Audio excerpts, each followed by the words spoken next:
Hi everyone, welcome back to my channel. If you're new, I'm Debbie. This is my crafty den, and I am just going to get right into this video.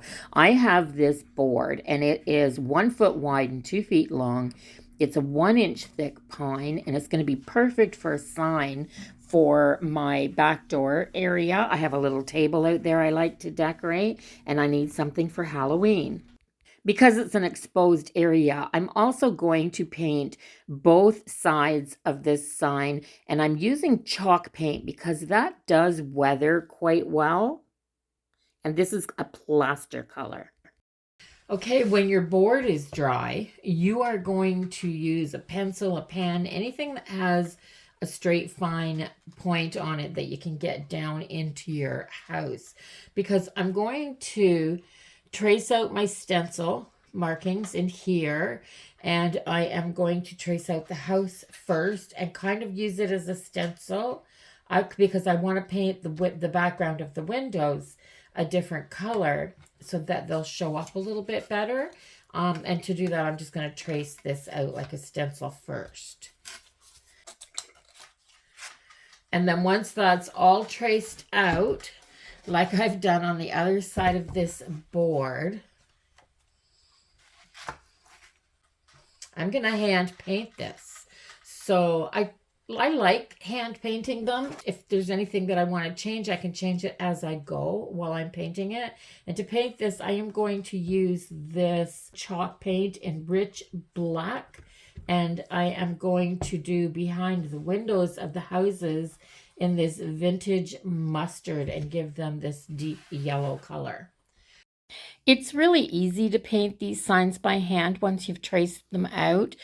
One of the tips that I would recommend is to use a really thin paintbrush. I like ones with longer bristles because they hold a bit more paint. And if you water the paint down a bit and make it a little more fluid, it'll actually flow off the tip of the paintbrush a lot easier. It's almost as easy as just using a marker to color them in. And I also painted this house. It's a die cut from Dollarama, just a wooden die cut. It was really cheap. I got it last year. It was in my stash and I never used it. So I just gave it a good coat of the black chalk paint as well.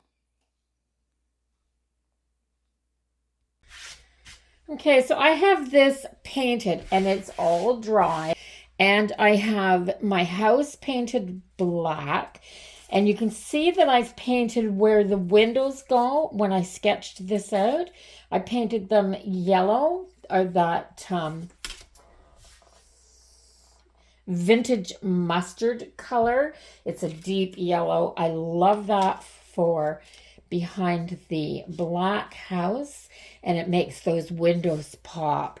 So I have everything the way that I like it. This is the way I'm going to leave it, I think. I have my Surebonder glue gun. It's the high temperature with the extra strength sticks in it.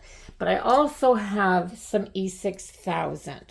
So I am going to put a few dabs of E6000 along with the hot glue. So I'm just going to turn this over.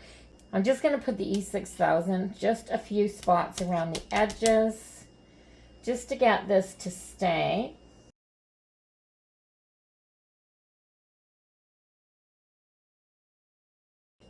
There. So that should help that stay permanently, just in case it gets hot enough or cold enough when this is outside that this won't pop. Now, I don't think I've ever had anything pop using this Surebonder glue, but you still never know.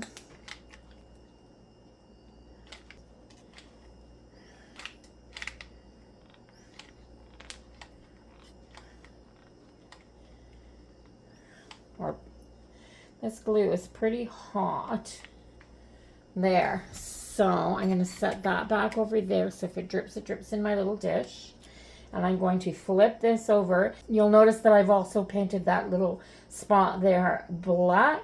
And that's because I did not fill the hole in, but I don't want it to show. So let's put this down into place.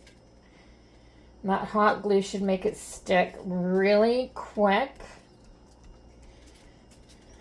There, that's on there good and tight. So I've got that on there. So I have I have a couple of these really cool green glitter spiders. And I'm just wondering, do I want to add a couple of these like down here like this on the house? I think I do. And to do that, I'm just going to use the hot glue on this center spot right here, because this sticks out a bit, and that will go right down in there and hold. And a little bit on here, and stick it right down in that window. Oh, I don't want that dripping. This glue gun's really hot. So there. Let's hold that down and that down until these are stuck. And my sign is ready to go out by my back door.